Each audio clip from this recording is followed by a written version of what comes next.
If you are an estate agent, letting agent, or someone who is interested in the property market, then this, the UK Property Market Stat Show, is for you. My name is Chris Watkin, and I'm joined by Ben Madden. We'll get to Ben in a second. And the UK Property Market Stat Show is a weekly show where we look at what's happening in the UK property market.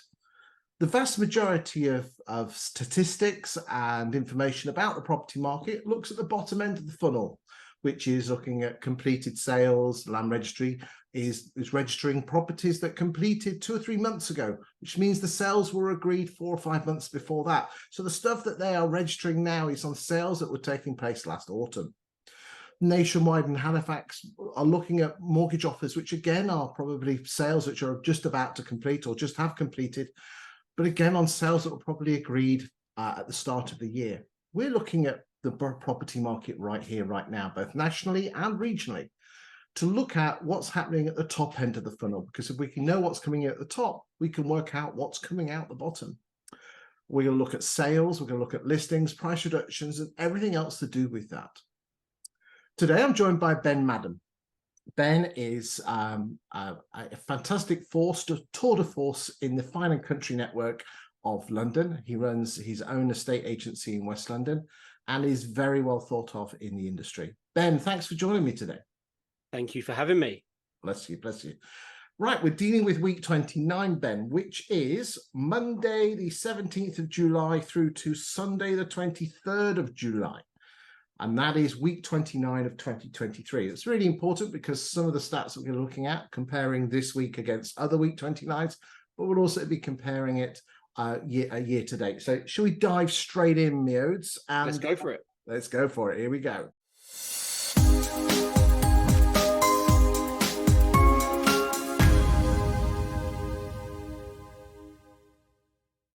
So you should be able to see the listings and can we see that? I think we can. Is that okay? We can. Yep. So we're starting off with listings, okay? And listings this week, we are on 33,096.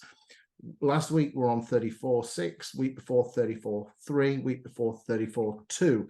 It seems to be a pattern there. What's your thoughts on this, mate? I mean, just looking at trend lines for the last 4 years, you know, as we approach the summer holidays, less instructions come to the market. It looks like 19, 17, and 23, the week or the 2 weeks before the summer holidays of schools kick off, there's a little bump in instructions coming to the market, and then there's that dip. Yeah, I mean, without sounding immensely dull so early on, it looks pretty normal, doesn't it, versus the last few years? No, excuse me, not the last few years, the pre-COVID years. Okay, so I think it's important that we bring in and look at how different years, and we'll bring in those magic years of 20, 21 and 22. Now, obviously 20 was lower because we had those 2 months where, nothing happened in the market. And interestingly, our listings are ahead. You wouldn't think this, but listings are actually ahead of 21 and 22. Where it does change is the sales agreed. And I think it's important, especially, and I know we say this every week, but don't compare yourself against 21 and 22. They were exceptional years, weren't they? I mean, they were absolutely more activity than we've seen in years and years. But what I would, I'd err on the side of caution when looking at listing data, because right now, 2023, the perception is that the market's more difficult. The back end of last year, we had all sorts of things going wrong. And so how am I going to sell my home in a difficult market? I'm going to put it on the market. I'm going to advertise it. I'm going to be very direct in trying to generate buyers for the property. Last 2 years, you're not seeing as many listings come to the market because they didn't need to. A lot of the times, agents were doing the discrete sales. They were selling off market. A huge proportion of business done last year didn't find its way onto advertising portals. So actually, yeah, it looks like we're listing more properties this year, but I would argue that 2022 and 2021 were busier than what we've experienced this year in terms of new listings. They just weren't advertised listings. So there's the standalone weeks for listings themselves. The average price of a property coming onto the market, 421,000. So we'll just compare that. Last week, 436, week before 431, week before 442, and the running average this year, £433,862. So again, there seems to be a nice, nothing really changing there. Should we move on and look at price changes? So the number of price changes this week is 23,926. Just for interest purposes, the number of properties that are currently on the market in the UK is, I'll just bring it up now, hold on, just bear me a second, is, here we go, 607,216. Interesting. 24, 625. Okay. If we compare that with July last year, 469,000 properties for sale. Yeah, I mean, there's going to be more stock on the market. Yeah, I mean, yeah, there's stock on the market. There's visible stock. The perception around the market right now, middle of this year versus middle of last year, very, very different. Interest rates, the media having a field day with scaring the life out of absolutely everyone. There are going to be more reductions. The media is going to do a lot of the legwork for agents that are bringing properties to market at inflated prices. Whilst I don't agree with bringing properties to the market at inflated prices, I do absolutely 100% empathise with the agents that are in that battleground, that are dealing with the consumer that's working on a lag. They think they're selling at 2021 prices, 2022 prices, and they're not listening to the media. And so they want to chance it. They want to have a go at this price because Doris over the road sold 6 months ago or 9 months ago at this price. So I appreciate that there are agents having to take properties on at prices they don't necessarily agree with. And hopefully they're framing that in a way that says, we will try at this price, but we must consider the price further down the line. And based on the stats you just showed, 24,000 reductions in a single week, it looks like that is a conversation that's taking place. People are aligning their price to get them saleable. The average price of a absolutely bang on there, mate. The average price of a property coming down is £405,600 compared to last week, 423, 421, 429, 435. So again, it's getting quite consistent, isn't it? There's no spikes in here or end of the world stuff. But like you say, it is challenging. I think what we've got to remember is that for every house that's coming on the market now, its chances of sale are about 60%. Whilst you roll the clock back 2 years, the chances of a sale was nearer 80 to 90%, depending on the price range. And the geography, 60% in London sounds wonderful. Yes, London, yeah, and definitely especially in inner London, you can move everything down 20%. Okay, yeah. Okay. Let's move on to gross sales, and the number of sales this week. We sold 21,706 properties last week. 21,600, week before 21,200, the week before 22,900, 23. I find it fascinating that, you know, if you compare yourself against, and again, I think it's important, especially for sales, that we compare ourselves with 17, 18 and 19 and not 20 or 21, because it will scare the hell out of you, and they were exceptional years. We are just slightly below the pace, aren't we? But we're not a million miles away. We are, yeah. I mean, we are below the pace, but I think it's worth considering that in 17 and 18 and 19, those 3 years weren't coming off the back of 2 insane years. Certainly 13, 14, 15 were more interesting, but they were nothing like 21 and 22 from a COVID perspective. So, you know, law of averages, if we have an extreme high, we're going to have to expect a little bit of a dip. It's not just going to revert back to an average. So a dip this year maybe reverts to 17, 18, 19 numbers in 2024. I mean, if you'd have said at the start of the year if you'd have said a year ago that interest rates would be where they are now and inflation is where it is now, I think most agents would have taken this, wouldn't they? They would have said, yeah, it's not going to be. Well, yeah, I mean, I'm sure we'll get to it, but gross sales this year, 18, 19, 17, versus 18, 19 and 17, saying that in a funny order. If they're marginally down against those 3 years, and most agents that were in business in those 3 years were not ecstatic, but reasonably happy with their business position, then to be marginally down, as you say, with all these outside influences that should heavily be impacting the economy and the property market, I think absolutely this is a win. It shows that how robust our property market is, and perhaps the resilience of the UK consumer who's maybe, just maybe, had enough of the way the media portrays every little piece of information. I mean, interestingly, estate agents' costs are higher. You know, we've obviously have to pay more for rent, and we have to, you know, and especially staff wages, colleague wages. But interestingly, house prices are 25% on average, 25% higher. So, because that was an accusation thrown at me saying, yeah, but my costs are higher, but your average house prices are just as high. In fact, I think if memory serves me well, the inflation versus in house prices versus the inflation in retail prices is very, very similar. So if house prices have gone up and you're charging a percentage, you should be, you know, you should be matching. So really, yeah, I mean, well, look, I'm gonna push back on all that, Chris. Commercial rents, 2017, 18, 19, experienced a blip in 21 and 22, and they went backwards actually. So I'm not sure if commercial rents have increased. It depends what sort of office space you work in. Secondary high street locations, rents are not increasing. Office space rents are not increasing. Wage bill, your wage, I assume, if we're talking specifically about salespeople, I appreciate administrative staff, yet there will be wage increases, but like you say, you can absolutely tie that against house price inflation. But your sales staff, your commission-based earners, their increase in income is directly in correlation to the increase in commission you're making based on every house purchase, based on price inflation. The other thing I'm going to say is if people are complaining about costs, and don't get me wrong, I'm an estate agent, I have my own business, we've got several agencies, I'm constantly reviewing costs and how we can improve on them. At a certain point, your fixed costs, there's no more work you can do on them.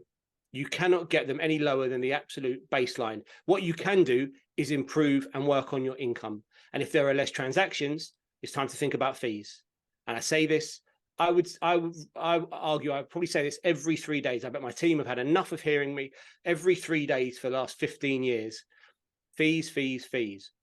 Great value deserves an appropriate fee. So get out there and get it. Just put your fees up by 0.1%. Gradual, incremental. By the end of the year, if you set yourself even something as simple as 0.1%, if you're a 1% agent right now, next month you're 1.1, the following month we're 1.2. Work that out to the end of the year, you could be charging 50% more fees for the same amount of business. I know it's not as simple as that. It's an oversimplification, but I hand on heart believe that agents can be charging more, especially in a more challenging landscape. I think a lot of people fear they're going to lose out, and you will lose some, but you just, I think if you don't believe you're worth it, how can someone else pay that if you don't believe it? And I think that's where it comes from, belief with values and what the boss does. 100%. If you don't believe you're going to get it, you're not. If you think you can, you can. If you think you can't, you can't. Either way, you're going to be right. Where I start with that is, do we have the best proposition in town? When a consumer meets me, is there any way for them to say they want to work with somebody else? If there is, then I need to go back to the drawing board and rebuild what we're offering. But if we have the best offering in town, you get what you pay for, you must charge appropriately. So think about building the best offering in town, whatever that looks like. I believe everyone can improve their fees. Also, if we're reverting to that position where the second agent is far more likely to sell the property than the first listing agent, first choice second agent is the position I love. And at that point, you failed with agent number one. They've likely, not absolutely always, but likely charge you a lower fee. We don't want more of the same. We want a better service, better options, better opportunities, but a higher fee comes with that. So I think there's a lot of opportunity for agents this year to improve their fee point. I genuinely do. I can't disagree with you on that one, mate. Cumulative gross sales year to date, 646. And again, we're comparing ourselves with 17, 18 and 19. And again, you can see why 21 and 22 were exceptional years. The average asking price of a property being sold this week was 355,430. And the number of sales, as I said, is 21,706. Just to give you an idea, last week, 21,6, week before 21,2, week before 22,9, 23,6, 24,2.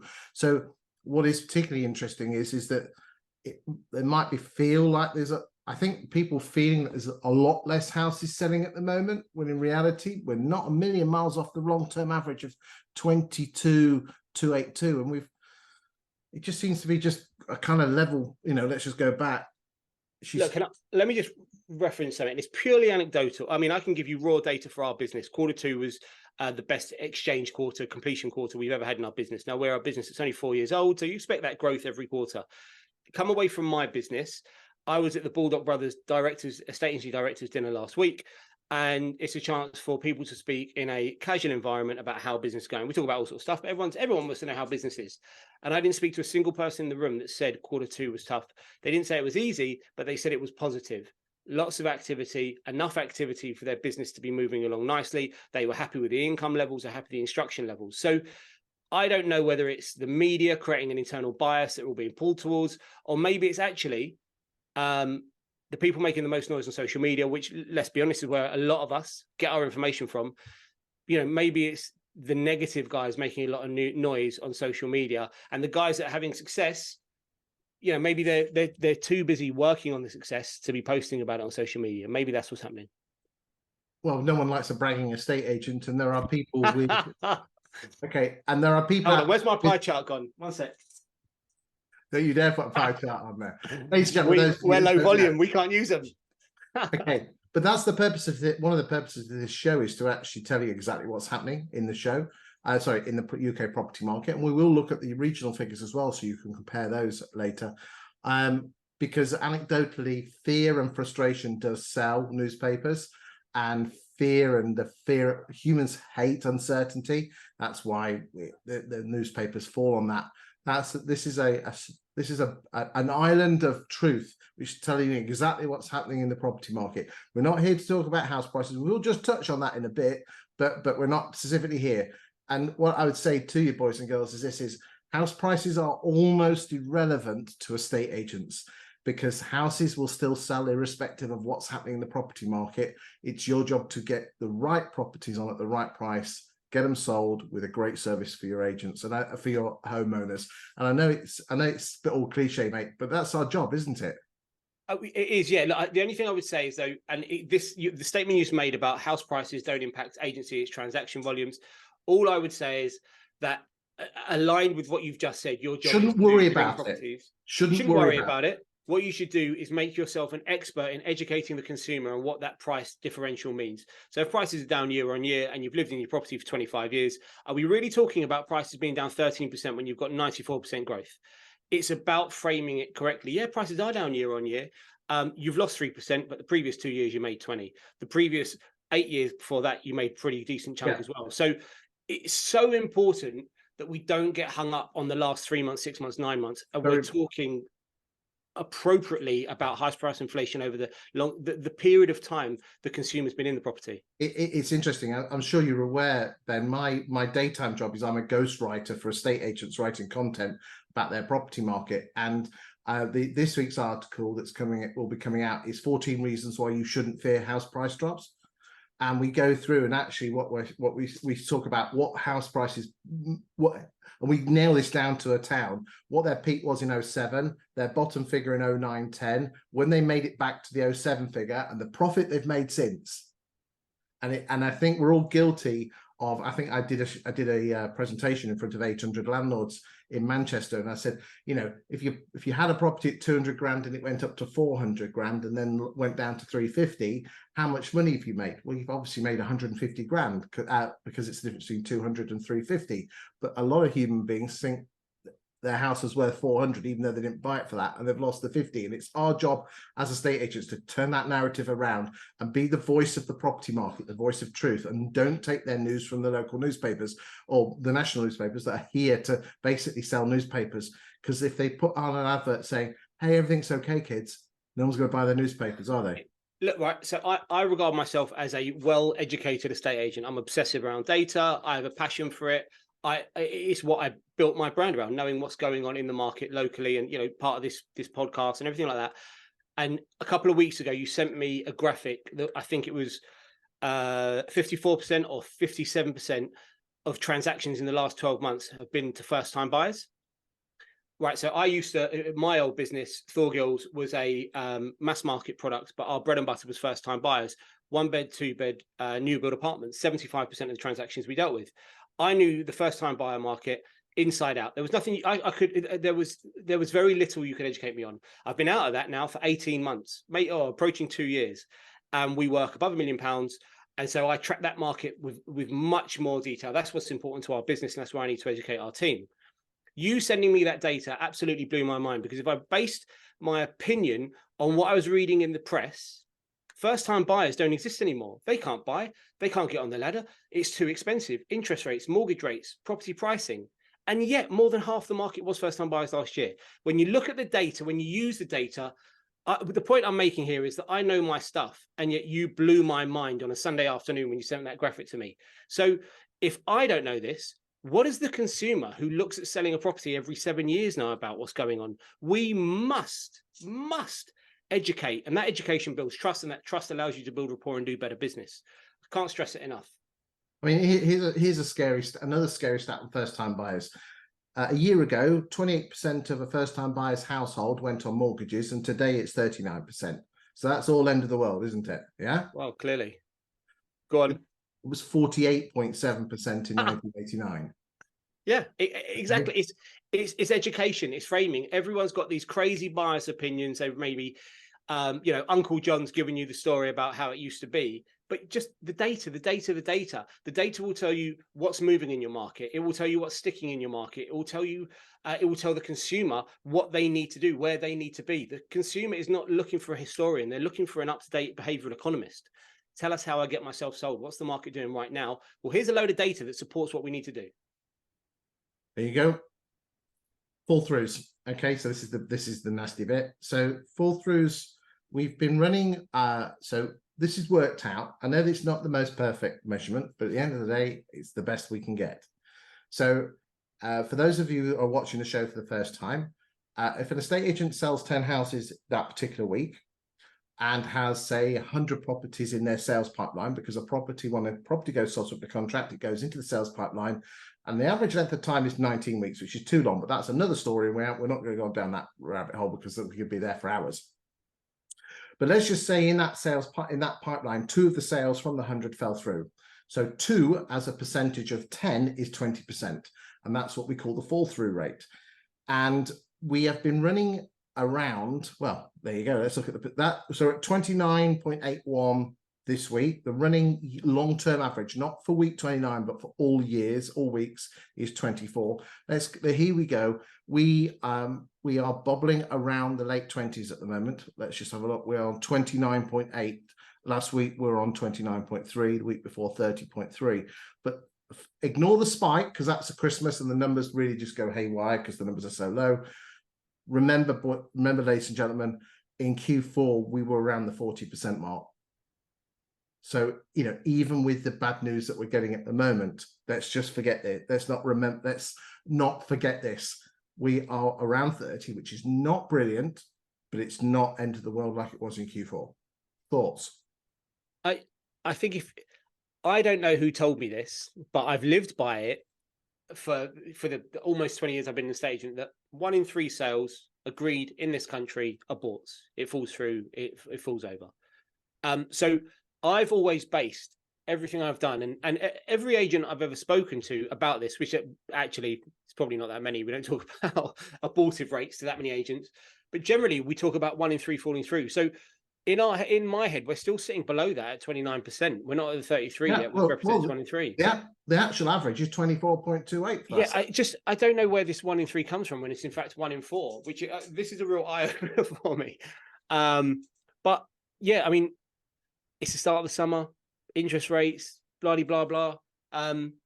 What's our, where have we been the last few weeks? It's creeping up ever so slightly, is it? Okay, so we had the lovely summer where she was 21, 20, 24, and 22. Well, that was more April, May time, which was here. So it's bumbling around the early 20s. Yeah, okay. But remember, the long-term average is 24, so it's somewhere around, it's in that middle. But, I think you just have to take that, I think if it was getting back up to 40s and 50s, then alarm bells need to be ringing and we have an issue in the property market. But so far, so good, not bad. Those are the actual raw numbers. And I don't think they're as relevant because it's based on, it's based on number of sales. But I mean, this last week, if you go back to last week's show, we actually show you how many properties are in the estate agent's sales pipeline. And there's quite a lot of them. Net sales, because sales are slightly okay. So green is 21, yellow is 20, blue, turquoise is 22. But if we're comparing ourselves to 17 to 19, we're following the white dots, and the fall through numbers are slightly higher. So we've got slightly less sales, and we've got fall throughs which are slightly higher than 17, 18, and 19, which means that we are running net sales wise at 92.5% of the 17, 18, and 19 average. That has been stubbornly around 92 or 93 for the last 2 months. It did go down to the late 80s and was steaming ahead. And then she's just been stubborn at 92 or 93 for the last 6 or 7 weeks, mate. So the average for 17, 18, 19 is what? We're looking at about 520, something like that, you'd say? It would be 530, sorry. Yeah, it's going to be around 530. Versus 492. So we're roughly 40,000 shy, 40,000 sales over a 7-month period across how many towns? When you break the numbers down like that, it's not a huge number of transactions individually. When you look at your business. Okay, on average, we work on about 18 or 19,000 estate agents. So we're probably so far 2 sales down per agent. But that's working on the assumption that's a level playing field. Yeah, I mean, but well, and we're looking at national housing data, so we've got to take some averages into account. But if we're saying over a 7-month period we've done 2 less deals than we would have in 17, 18, 19, I'm not losing sleep. I'm really not losing sleep. 2021, 2022, really great years. Yeah, okay, we'll lose. So we're going to lose 4 deals if everything stays the same over the period of a year, 1 a quarter. That we must be able to account for that with property price inflation, which we already discussed. We should be able to cover the difference in fee. We marginalize an increase in our fees. We're fine. We're at parity. We just need to be proactive and take the battle to the consumer and get what we deserve. What is particularly interesting, Ben, is I've done a league table of in 21 the top 100 estate agents by unit sales. I've done the top 100 estate agents by unit sales in 22, and I've done the top 100 estate agents by unit sales up until the middle of July. And what is really, really weird is that the position changes is almost indiscernible. So you've got an agent that was like 94th in 21, was 95th, and then went to like 96th, 93. It's funny, things don't change. It's almost like a glacier, things changing in terms of growing your business. But there are 1 or 2 out there that are growing, and what tips would you give to an agent to get more stock so you just don't, so you can build it, so you haven't got this glass ceiling? Yeah, I mean, my major thing over the last couple of years has been about lead generation activities and making sure that you have enough lead generation sources coming into your business. So we've never been a business that's relied on portals to generate opportunities for us to list homes and work on homes and sell homes. We've got some key activities. So controversial, unpopular, knocking on doors. We absolutely built the Fine & Country business by knocking on doors, having conversations with homeowners, helping them with their onwards, talking about their search, talking about what they need, and eventually being the first choice, second agent to help them sell their home. Additional to that, standard stuff, the old school stuff works, and I know people like to talk about social media, and so do I. Anyone who has me on social media knows I'm relentless. But traditional works, canvassing works, good messaging works, valuable messaging works. You can print a really great market update. Not necessarily a letter saying I've just sold this, although that also works. And you can send letters that say I'm valuing in your area next week. I would love to get you booked in. But genuinely valuable information over an extended period of time with relentless consistency. And then digital canvassing, digital online social media marketing, working your database.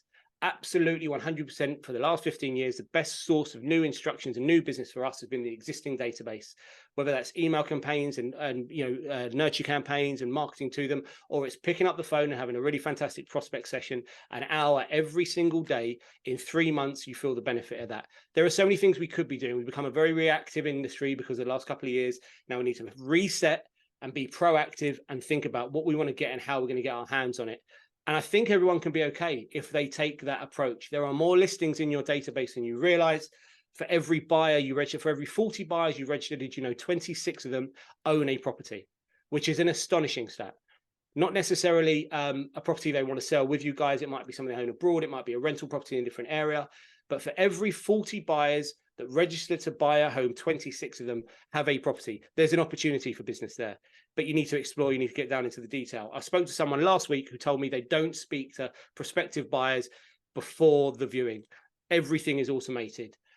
And my anxiety triggers kicked in, because the amount you're leaving on the table by not talking to someone before you have the appointment, you could miss the opportunity to help sell their home. You may be viewing with the complete wrong people. You may be wasting your time taking the wrong person to the wrong property. There's so much value in having that conversation. I just hope that we aren't turning into robots. The travel industry. The travel industry automated everything and took away the human touch piece. We must fight to keep that in our industry. We must. Fantastic, fantastic. Right. Here's just a nice graph. It shows you agents pipeline. I love this. So this is unit sales, units in the sale agents pipeline. The yellow lines are June. The June figure that should be yellow there. So you can just have a look and see. I mean, obviously, we're the June figures up here, which is more than what was in 18 and 19. And obviously it was a bit low in 20 because we had COVID going in, but it's obviously not as much as it was in the previous 2 years, but we're expecting that. We keep saying they were exceptional years. I just want to share with you this, as you know, I'm a bit of a data geek, and I write content for estate and letting agents about their property market. And my passion is trying to find out stuff before anyone else. And what we've got here is, so this is data from 20EA, and they look at the pound per square foot price of the properties that have exchanged and the properties that have sold subject to contract in the month that it either went exchange or it went sold subject to contract. And the exchanged figure, if you looked at that exchange figure and match it up, and if you rebased it to the same starting figure, that exchange figure is almost identical to the land registry figure. You would expect that, because we're dealing with 50, 60,000 properties a month. But what is interesting is this: what we then did is then look at the sold subject to contract graph, and if you can see the sold subject to contract graph, the shape is almost identical to the green one, but it's 6 or 7 months behind it. Is it that long? Because this is amazing, actually. If you could look at exchange now and sold subject to contract, just to realign it 3 or 4 months back, it's uncanny how similar it is. Yeah. It is that. It isn't 3 or 4 months. It's about 6 months. Is it really? Okay. Yeah. So okay. We've got a fixed graph here, but I have moved it. And if you move the sold subject to contract line 7 months forward, so that figure everything shoves forward that way, to the right 7 months, it almost matches the green line. There's peculiarities. There's a quick squiggle there, but look, down and up. Okay, she went down again, but fundamentally peak, going down, look, going down, then going back up, going down, going back up. So what that means is if sold subject to contract pound per square foot matches exchanges, albeit with a 7 month delay, and exchange figures match land registry within a tolerance level of 97 to 98%, if we follow the sold subject to contract pound per square foot, we know what's happening to house prices and what's going to happen to land registry 7 months in advance. Look, this is, now I've got the regional figures all here. I'm not going to go through them today because we use those with my clients. But for the national figures, look, the pound per square foot has been rising since December. So I am suspecting that this green line is going to go that way. And for the for me, the idiot, right now at this moment in time at 346.06, we are the highest sold subject to contract pound per square foot we've ever been. Yes. And so in 6 months, we will be, in theory, based on what we're discussing here, what I completely agree with the points you're making. By the end of this year, the start of next year, we will be at the highest pound per square foot on exchange if the trend line follows. Yes. Well, that's bloody wonderful news. That is fantastic. Right. Thank you for saying so. Right, let's move on and look at the regional stats. We're not going to spend too long on this, boys and girls, because we need to finish the last 15 minutes focusing on a town or a city. But all of these graphs and stats are available to download for your personal benefit. If you go to the YouTube, scroll down into the description, there is a link with WeTransfer, and you can download them for your own personal benefit. And they're not to be used on social media without express permission. Right, let's move on. Regional stats. Remember, green is good, red is bad. Okay, and we're not going to spend too much on this, but Ben, you will see a very much a flavour going through this. It's everything moves up and down. I know we say it every week, but everything moves up and down at the same rates. Should we go? Let's look at inner London. Okay. Interestingly here, I don't know if you've noticed, but the price gap between the average asking price selling. So inner London is the main core postcodes of SW, W, SE, E, N, NW. Okay. Going back in June, there were some very fancy houses coming on the market with an average asking price of over £1 million.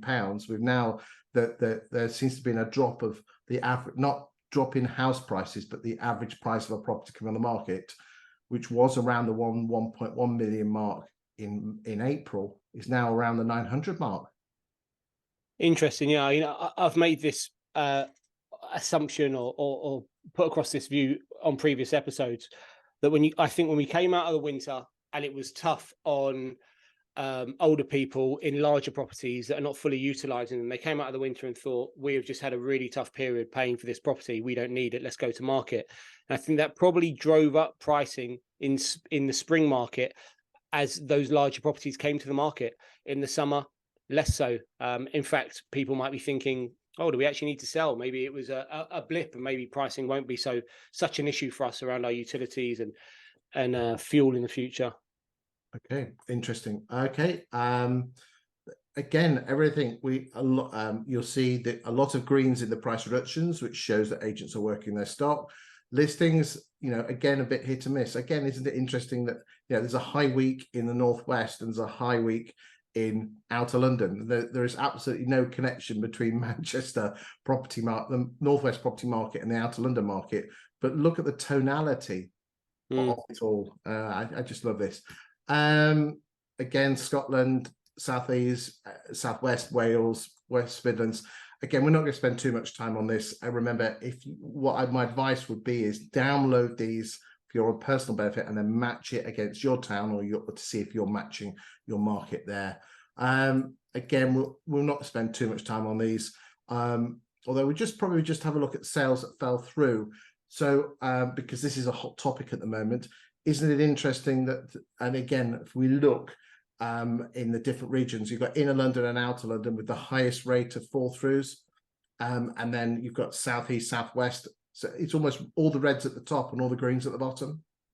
Yeah, I mean, if you look at price point and you consider deposit size versus mortgage size and the impact that a large mortgage, the impact of an interest rate climb on a large mortgage, very, very significant in London.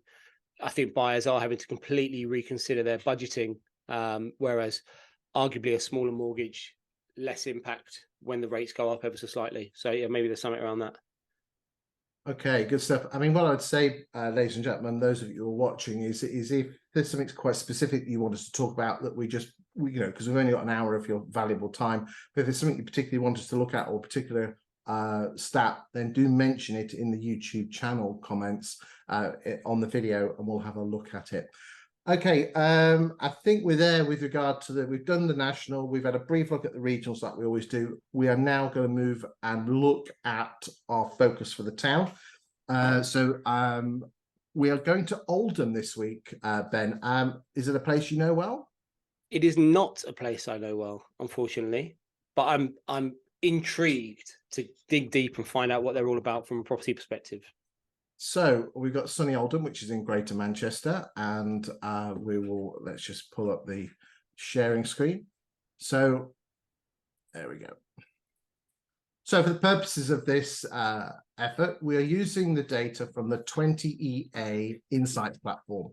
20EA Insights platform is a platform which basically is Rightmove Plus on steroids with turbos and rockets all over it. Okay, it is a you can go to 20EA, as I said, go 20EA Insights. They do actually allow you to have a number of postcodes absolutely free, but if you want a few more postcodes, it does cost you. I must stress to you, I've not been paid to mention their services, or I do not get any commission whatsoever. Stop laughing, you swine. You love this every time. I've heard, you don't need to say anymore. Everyone knows. Don't worry. There might be someone new. There might be a new agent from Oldham watching this, and just maybe. All right, fine. Okay, right. So you know, you can get this. It's a good bit of kit, because this is the magic thing. Is this, ladies and gentlemen? We're going to look at Oldham. And if you're an Oldham estate agent, we're actually going to look at not only which agent puts the most houses on the market, but actually which agent is more likely to sell it. You know, there's agents in here that for every 100 houses they put on the market, they'll sell 75% of them, and some as low as in the 50s. Now, if you were an agent at 75 and the other agent was at 50, then you've got independent proof that proves that you actually sell more houses. There's data on here which actually shows you that you get more money for the homeowner. So if someone's saying, you know, as Ben says, be the fount of all knowledge, if you're going up against cheap fee estate agent, you can actually say, well, here's proof that I'll get you £4,000 more for your house. You might have to pay me an extra £1,000, but you still got £3,000 in your pocket. What's it to be? And this is independent stats from this reporting. But anyway, let's crack on, mate, because it's rock and roll. So we're dealing with Oldham, and for the purposes of Oldham, I've chosen the postcodes of OL1, 2, 4, 8, and 9, which I consider the core postcodes to Oldham.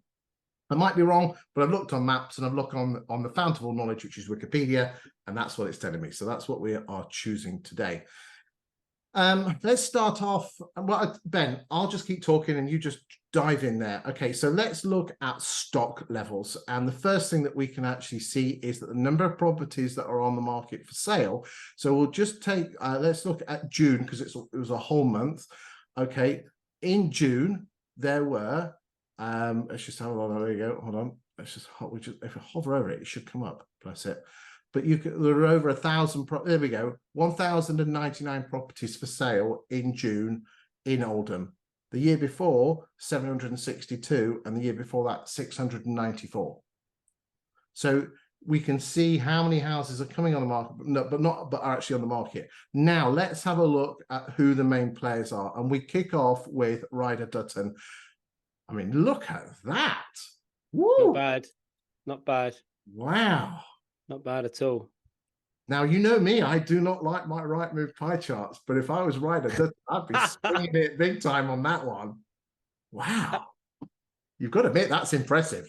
It's great market share for what I assume is a really big area. Look at I'm really interested to know how many branches they've got covering that amount of stock and working with that many clients. But yeah, great growth. They had a very strong COVID by the looks of things.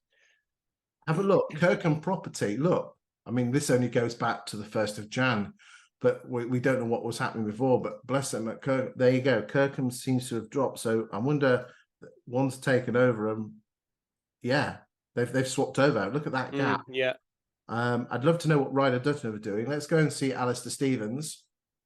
Okay, Purple Bricks. I always find whenever we do this, and some areas have a Purple Bricks representation and some have, you know, really poor. And it just confirms to me again and again, I know people, you know, agents don't like Purple Bricks and what they stood for initially, but the individuals are the people that make the business. And clearly in Oldham, they got some really strong individuals, at least from a listings perspective. Yeah, I mean, Purple Bricks nationally have got a market share of around 2% at the moment. So big well done to the guys at Purple Bricks for having 5% market share. Where are they now? Oh, they're around 4, but you know, okay, fair goes then. Strike, okay, they've been bumbling around the finals. Okay. Yeah. Valentine's, let's go look at Hunters.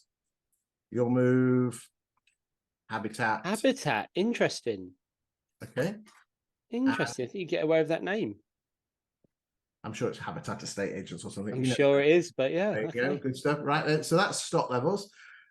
Okay, let's now have a look at new instructions. So these are going to be very similar because new instructions are going to match the stock levels, but there's going to be a little different. So again, let's look at their prices. So the average price is 211, so we can see which agent tends to do with the upper, middle, and lower market. So Ryder Dutton, I would expect them to be probably, if you're a big player, you're going to be a very similar price to the average. Here we go, 219. So they are okay.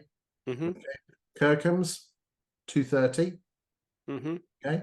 Alistair Stevens 233. Strike 212.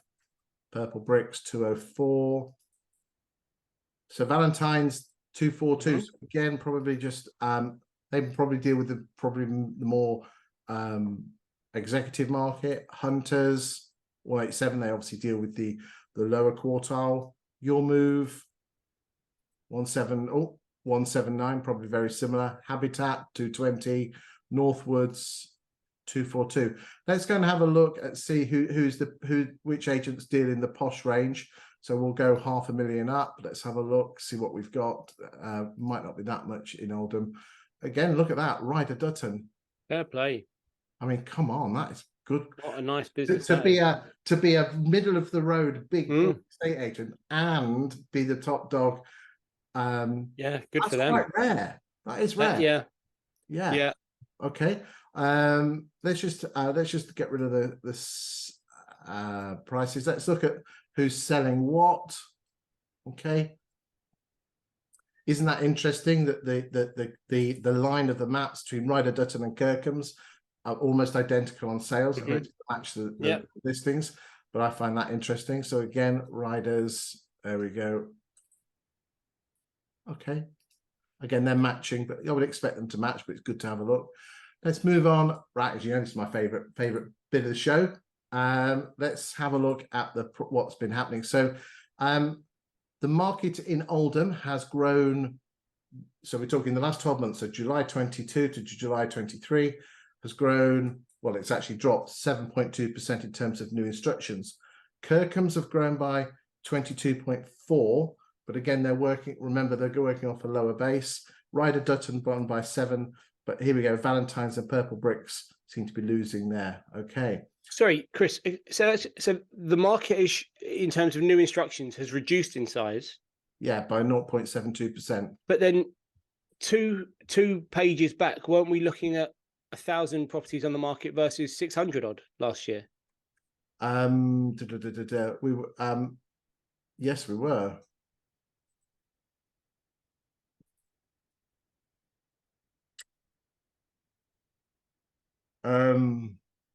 Don't know what the answer to that one is, mate. Let's have a look. So that's the new instructions. Unless it is the total number, because look, you've got some lower months here. There's your new instructions. Unless we were looking at stock levels there. Yeah, but stock levels are look, that's stock levels. Right. That's new instructions. Look at the graph; they're a lot closer. Okay. Look at the huge gap there in stock levels. Not so much on listings. Okay.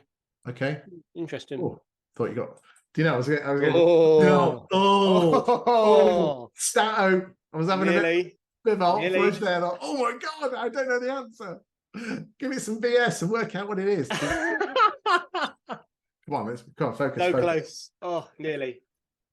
You nearly caught me out. Not that you do. You're a good man. Right. Okay. So we're not looking at new instructions, new instruction market share or sort of the contracts, because we've already done that. And we're definitely not looking at price changes or fallen throughs. Okay. We are looking purely at, and I think this is the most important stat of any estate agents, is this: if a property gets put on the market, it's either going to exchange or leave you or withdraw, isn't it? That's it. There's no options. Okay. So therefore, this is the thing that, look at it, blow my mind. Ryder Dutton, I would expect a estate agency with a market share of over 30% to have an exchange ratio that was pretty. We're on week 29. We've done a show. We've done a town on most weeks, and normally the expense of being the number one agent in the town for market share is your saleability rate, which is how many, for every 100 houses you put on the market, how many do you actually exchange on, is pretty, and look at this, 73.8, because again, you add those two up, 73 plus 26, add those two together, there's your 100%. You see, in Oldham, for every 100 houses that come on the market in the last year, 64.6% of houses have exchanged and 35.34% have come off the market. And Ryder Dutton, 73. I mean, it's great. Kirkham's at 60. Amazing. I mean, that is brilliant. I mean, well done for Hunters at 81, and well done for Warren Griffiths. Wow, 91%. I mean, okay, they're running off low figures there, but I must admit, I don't think I've seen anything with a 9 in front of it in the top 10. I've seen it, you know, lower down the levels, but those are impressive numbers, aren't they? They are. Let's just have a look at, so again, if you were if I was up against Strike, say, and I was Ryder Dutton, not that you need the help, you could say, Mrs. Miggins, if you come on the market with me, you have a 73.86 chance of actually selling, whilst with that other agency that we've mentioned, you only have just over 1 in 2 chance. And here's the stats. So if you are an estate agent and you actually are being beaten down on fee, then you have independent evidence with this that shows, well, I'm more likely to sell your house. And here's, you know, instead of giving it some fluff, you've got hard stats, which is exactly what you said 10 minutes ago about being the agent of choice. Let's just look at some price changes. I just can't believe that. If you look at the top 4 have so much of the market share, it's insane. If I was, I mean, it depends on what sort of agency you are, but if I'm sitting around 9th, 10th, 11th, I am going to be a thorn in Strike's side. For the next 6 months, I'm going to speak to their consumers, their clients more than they are, and I am going to just wipe away so much of their market share and bring it over to my business. It's insane. There's so much opportunity sitting there. 57% exchange rate. 4 out of 10 clients don't sell with them. That is the lowest hanging fruit you could possibly ask for. Amazing. And you're absolutely right to have 2 big players having 40% of the market. Okay, if you're in a sweet baby little town in the Cotswolds where, you know, there's only 2 or 3 estate agents, that's different. But Oldham is a big city. That is huge. It is, yeah. That's those top 4. That 50% between 4 agents is insane. But interestingly, I'd like to know what Ryder Dutton have done to increase their market share, and I would be interested to have a look at Kirkham Property to see why their market share has drifted and what they would need to do to improve their market share to battle Ryder and Dutton. Interesting. Should we move on?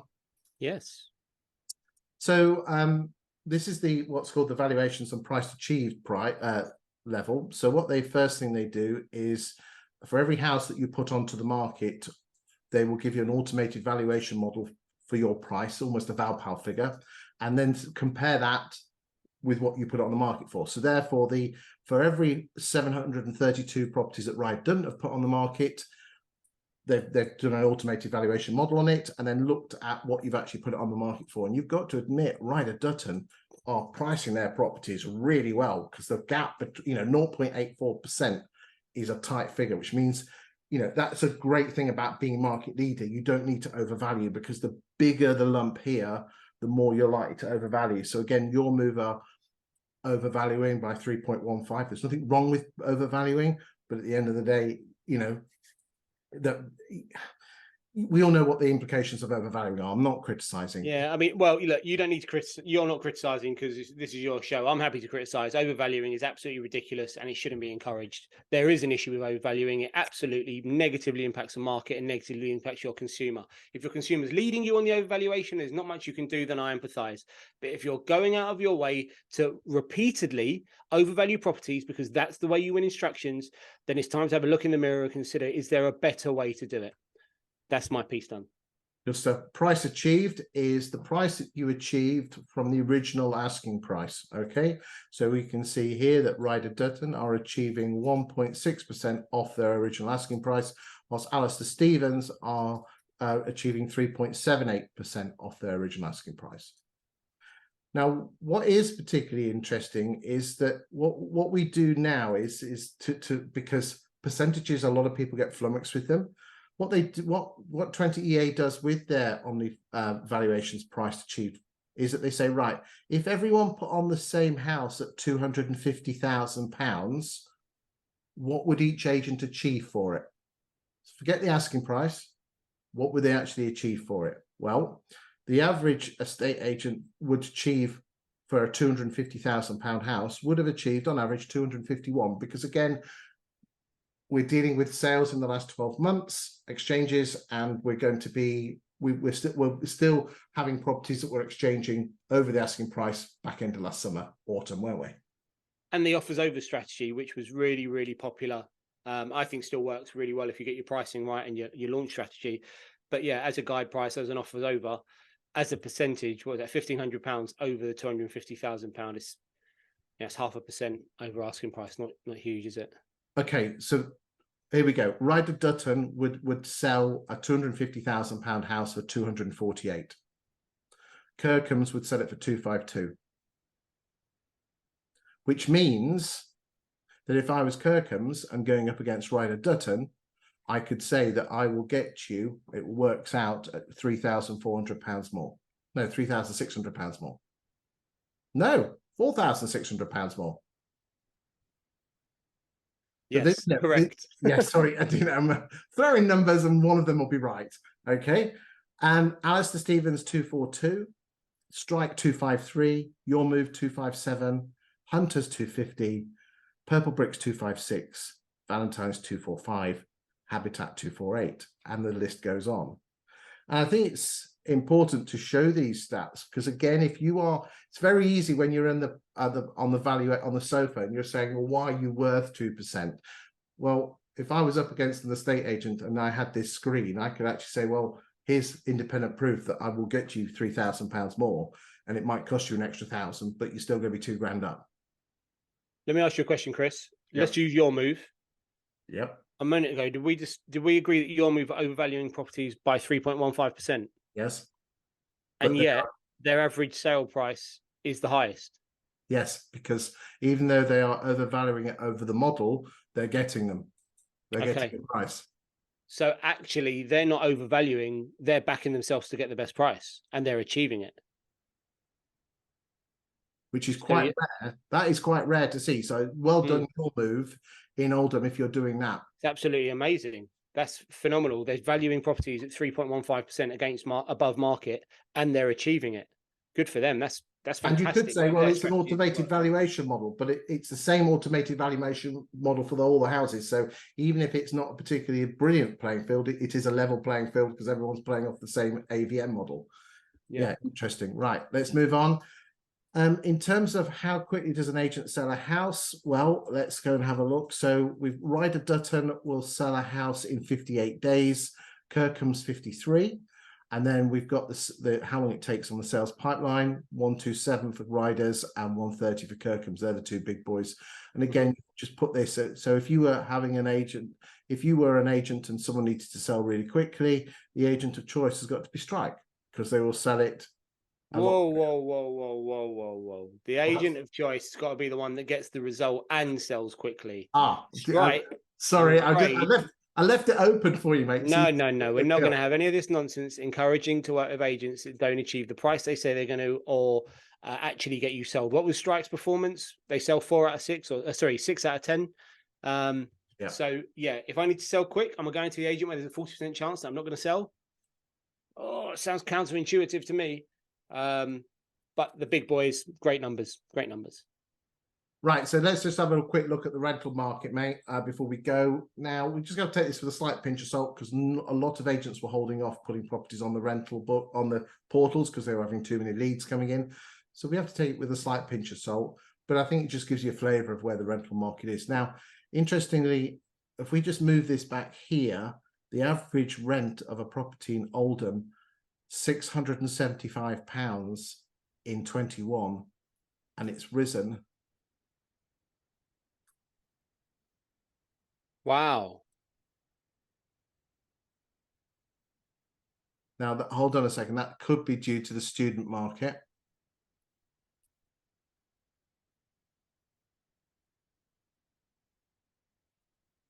Big numbers, aren't they?